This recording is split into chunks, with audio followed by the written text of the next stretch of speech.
Hallo und herzlich willkommen zurück zu einem neuen Fly Universe Video. Heute zum allerletzten Global Top 1000 Ranking vor dem FEC 2026. Ich gehe auch stark davon aus, dass sich hier nichts mehr großartig ändern wird in den nächsten paar Tagen bis zum FEC. Ursprünglich war mein Plan, es wirklich am Tag davor zu machen. Das wird mir jetzt doch ein bisschen zu knapp. Ich habe noch sehr viel zu tun. Aber wie gesagt, da wird jetzt nicht mehr so viel passieren. Und wir gucken uns jetzt nochmal den Stand an vor dem FEC. Natürlich, während dem FEC werde ich auch Ranking-Videos machen. Da wird ja dann der Fokus eher auf dem FEC sein. Aber ja, wir behalten natürlich die originalen Server im Blick. Aber das ist quasi die letzte Bestandsaufnahme, bevor es dann eben in den FEC reingeht. Und schon dadurch, dass also das Gute ist, das Ranking mache ich immer zur Monatsmitte circa. Letzte Zeit war es jetzt immer doch ein bisschen über der Monatsmitte, aber es wird so sein, dass der FEC am 23. startet. Und das heißt, bis zum nächsten Ranking, wann auch immer ich das machen werde, irgendwann zwischen dem 15. und dem 20. Mai oder so, wird sich halt schon sehr viel getan haben auf dem Server in einem Monat. Ihr wisst ja selber, wie das ist. Letztes Jahr war jemand schon Maximallevel nach nicht einmal 2 Wochen. Wird sich schon einiges getan haben, leveltechnisch, und dann kann man schon erste Beobachtungen tätigen. Also es wird auf jeden Fall interessant werden. Genau, deswegen heute letzte Bestandsaufnahme. Was ich hier jetzt tatsächlich mal ganz kurz gucken wollte, war, wie viele Superheroes wir aktuell haben. Also auf Lawolf haben wir 5, auf Mia haben wir keinen, auf Klavan haben wir keinen, auf Rises auch nicht, auf Mashpoi einen, auf dem koreanischen Server haben wir keinen, welche Überraschung. Totemia einer, Burudeng keiner, Flarin keiner, Japan keiner und Taiwan einer. Okay, das heißt also im Endeffekt alle Server entweder einer oder keiner und der einzige ist Lawolf, der hat 5. Das ist schon ziemlich brutal. Die Lawolf-Leute sind echt kranke Suchtis. Das ist nicht mal wirklich ein Kompliment, ehrlich gesagt. Es kann tatsächlich sein, dass es hier rein theoretisch noch jemanden gibt, der nicht in der Liste angezeigt wird. Aber dieses Superhero müsste schon ziemlich stark gewichtet sein. Und ich bezweifle, dass irgendjemand Superhero ist und nicht Level 190. Also vermutlich sind das schon alle, bis auf Leute, die halt vielleicht gerade aktuell, keine Ahnung, gedilevelt sind oder so. Oder Level-Servers. Irgendwie sowas machen. Das kann natürlich sein. Aber jetzt nur so mal grob Bestandsaufnahme. Sieht schon mal relativ schwach aus. Gut, und dann haben wir auch schon das Ranking von heute. 18. April 2026. Und was wir uns angucken wollen, ist natürlich der Vergleich zum letzten Ranking. Aber bevor wir das machen, kurze Bestandsaufnahme von allen Servern. Bis auf den koreanischen, den würde ich tatsächlich ausblenden. Also koreanischer Server ist immer noch mausetot. Entry-Level in die Top 1000 ist 50. Der Server ist mittlerweile einige Monate alt. Und das heißt, wenn ihr jetzt dort anfangen würdet, ihr müsstet nur Level 51 werden und ihr werdet einer der 1000 höchsten Charakter, nicht Spieler, weil die meisten Spieler haben ja mindestens 2 Charakter. Also ihr werdet wahrscheinlich einer der 300 oder 400 höchsten Spieler auf dem Server. Naja, und ich meine, das ist echt, also das ist crazy. Ich meine, es spielt einfach anscheinend keiner auf dem Server. Und ich habe auch persönlich die Vermutung, dass die Leute, die dort drauf spielen, dass das auch gar nicht wirklich Koreaner sind. Also ich habe auch, meine persönliche Vermutung ist auch, dass da dann tatsächlich Leute drauf spielen, für die der Server eigentlich ursprünglich gar nicht gedacht war. Also ich will nicht wissen, wie wenige Koreaner wirklich auf dem Server spielen. Aber das ist nur meine persönliche Vermutung, die ich dazu noch habe. So, wenn wir den koreanischen ausblenden, dann haben wir nur noch die etwas aktiveren. Hier sind jetzt immer noch ein paar Server dabei, die nicht so aktiv sind. Aber hier sehen wir noch ganz gut, wenn man alle Server noch mit einbezieht, haben wir noch Ranger auf Platz 1. Ich sage aber schon lange, Ranger ist nicht mehr die beliebteste Klasse aktuell im Spiel, wobei es momentan sehr knapp ist. Also, wie gesagt, deswegen ist der FEC so relevant oder so wichtig, um rauszufinden, wer aktuell wirklich die Nase vorne hat, weil den FEC spielen ja die Leute wirklich sehr aktiv. Und der FEC sagt ja auch im Endeffekt, das ist das, was die Leute jetzt aktuell spielen wollen. Also gibt ein bisschen mehr Input. Genau, wenn wir alles eingeblendet lassen, dann ist Ranger immer noch bei weitem vorne. Jetzt blenden wir alle Server aus, die nicht mindestens 166 als Eintrittslevel in die Top 1000 haben, weil für mich persönlich ist das einfach das Zeichen, dass der Server nicht sehr aktiv ist, weil, wie schon gesagt, es sind ja nicht mal 1000 Spieler, die du brauchst, die aktiv sein müssen, also die quasi beim letzten Update schon 165 gewesen sein hätten müssen, die jetzt mindestens 166 sein sollten, sondern es sind 1000 Charakter. Und 1000 Charakter heißt weniger als 500 Spieler in der Regel. Und das heißt, alles, was hier unter 166 ist, kann man getrost ausblenden, weil diese Server sind leider nicht sehr aktiv. Mia hat es endlich geschafft. Die waren jetzt lange Zeit bei 165, die letzten 2 Male, glaube ich. Die haben es jetzt endlich geschafft, dass sie wieder zur Gang gehören.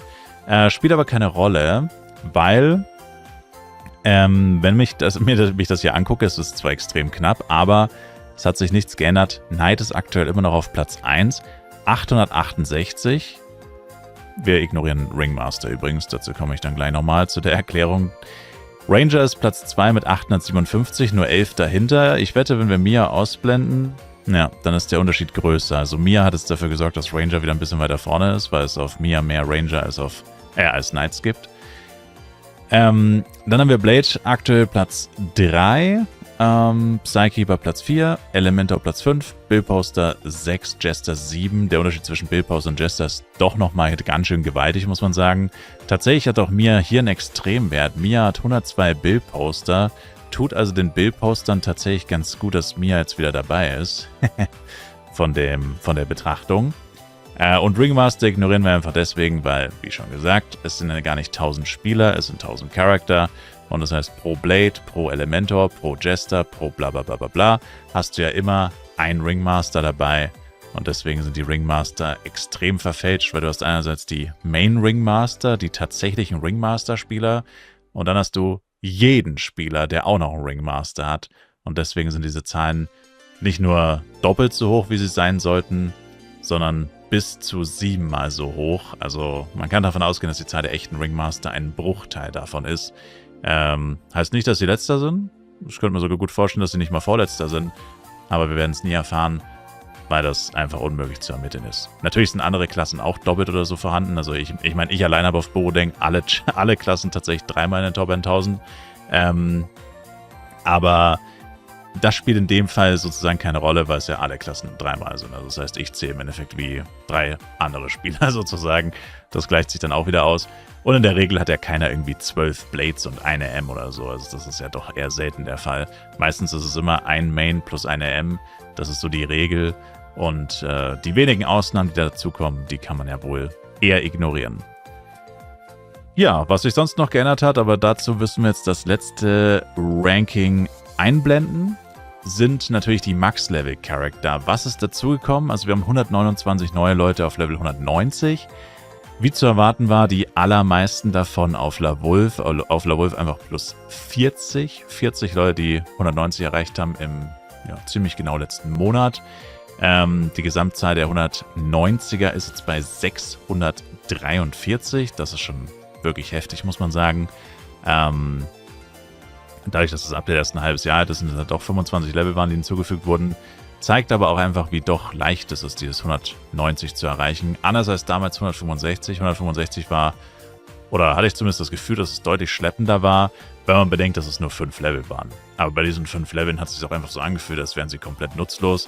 190 bin ich zwar persönlich der Meinung, dass die auch relativ nutzlos sind, diese Level-Ups, aber zumindest hast du mehr Level-Reach-Belohnungen auch wieder oder einige Level-Reach-Belohnungen, die auch größtenteils begrenzt sind, wo es auch Sinn ergibt, dass man die natürlich mitnehmen will. Und auf der anderen Seite hast du halt einfach neues Levelgebiet und so weiter. Damals bei 165 wurde einfach nur ein neuer Dungeon hinzugefügt, der absolut unattraktiv war, um darin zu leveln. Ergo hat sich damals nicht wirklich viel geändert. Genau. Ja, und die Veränderung der Klassen können wir uns noch angucken. Was hat sich da so getan? Also tatsächlich hat Ranger einiges verloren. Aber gut, wie gesagt, wir blenden jetzt Mia ein. Muss man dazu sagen. Aber trotzdem hat Ranger einiges verloren. Ja, am besten gucken wir es uns ohne Mia an, sonst ist es fast ein bisschen verfälscht erstmal. Also Knight hier ein bisschen dazu gewonnen, Ranger ordentlich verloren, Blade ein bisschen verloren, Elementor ein bisschen gewonnen. Billposter hat einiges gewonnen. Vielleicht, weil ich Billposter in letzter Zeit so negativ geframed habe, aber es sind ja einfach nur Beobachtungen, das ist ja nicht mal unbedingt meine Meinung. Jester hat ein bisschen verloren, wow. Und Psykeeper hat auch ein bisschen verloren. Wenn wir jetzt Mia dazu packen, sieht man, die Werte ändern sich doch ein bisschen. Nicht gewaltig, aber doch ein bisschen. Aber alles in allem ungefähr der Trend, wie wir ihn bisher hatten. Und wie gesagt, Mia würde ich jetzt in Zukunft dann auf jeden Fall mit eingeblendet lassen. Als einer der aktiveren Server.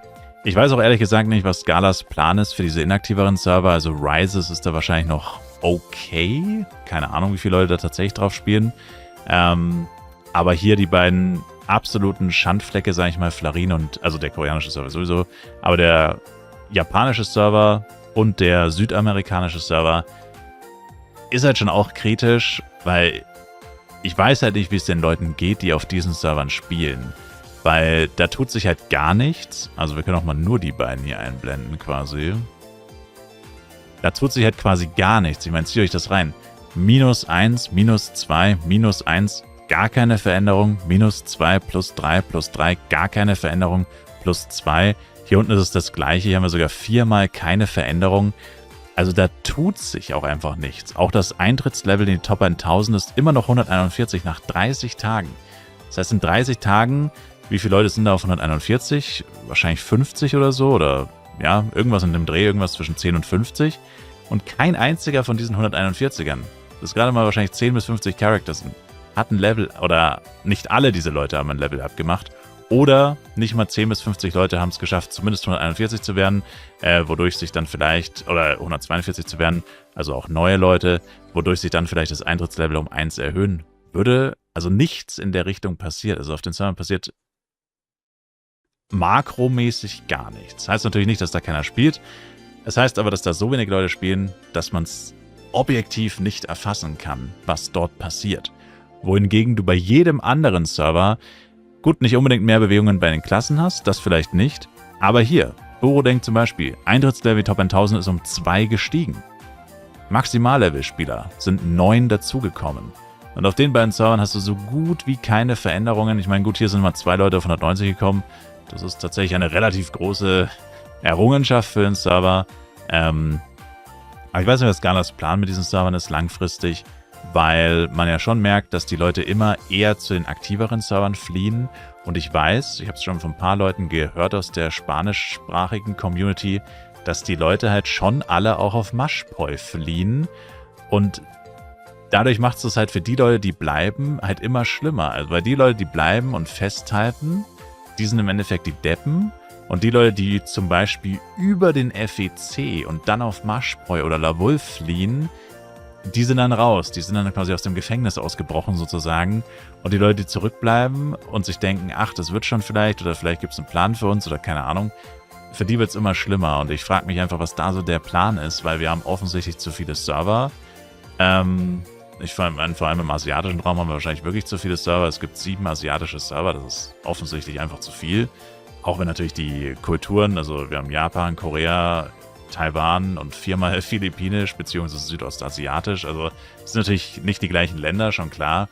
Aber offensichtlich ist es dann einfach so, dass es den Leuten wahrscheinlich dann noch relativ egal ist, was das jetzt genau für eine Sprache auf dem Server ist. Nicht komplett egal, aber der wichtigste Aspekt eines Flive-Servers ist die Aktivität. Und wir haben offensichtlich einige Server, mindestens 4, die von der Aktivität her einfach nicht mehr mithalten können. Und das schon seit Jahren zum Teil. Und ich verstehe nicht, warum da ehrlich gesagt nichts passiert, weil es wird zwangsläufig einfach nur dafür sorgen, dass es immer schlimmer wird für die Leute, die auf den Servern spielen. Immer mehr Leute weggehen werden, es dann noch schlimmer wird und diese Leute dann irgendwann wahrscheinlich auch endgültig aufhören werden, wie wir es auch schon in der Vergangenheit bei verschiedenen Flive-Servern gesehen haben. Und es wäre halt gut, wenn du das möglichst schnell stoppen würdest, diese Entwicklung. Und den Leuten dann einfach auch Abhilfe verschaffst. Oder halt auch wirklich die Leute auf den Servern konkret, die haben ja mal in-game so eine Umfrage gestartet, beziehungsweise nicht Umfrage, sondern dieser PTS-Anmeldebogen war ja auch so ein Ingame-Dokument. Das müsste man halt auch irgendwie schaffen, dass man alle Charakter ab Level, keine Ahnung, 65 oder so abstimmen lässt.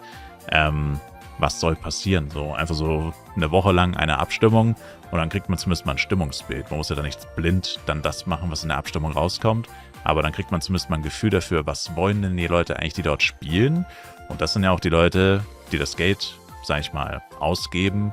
Und naja, auf die sollte man dann eigentlich auch schon hören, denke ich mal. Und ich meine, wenn die Leute zufrieden sind, da muss man natürlich nichts tun. Man hört natürlich auch überwiegend die Unzufriedenen, deswegen hätte ich jetzt gesagt, ich würde eher sagen, die Leute sind eher nicht zufrieden. Aber gut, natürlich weiß man jetzt nicht, was die Leute denken, die sich nicht beschweren. Das ist natürlich immer schwierig, aber ja, ich denke, langfristig muss man sich da schon Gedanken machen, weil es sind offensichtlich zu viele Server Ich meine, LaWolf platzt aus allen Nähten und dann hast du Server, die quasi nicht existieren, wie der koreanische. Und da denkst du dir jetzt schon, der Kontrast dazu ist halt gewaltig und das kann ja einfach nicht koexistieren. Das ergibt ja auch irgendwie überhaupt keinen Sinn. Aber genug davon.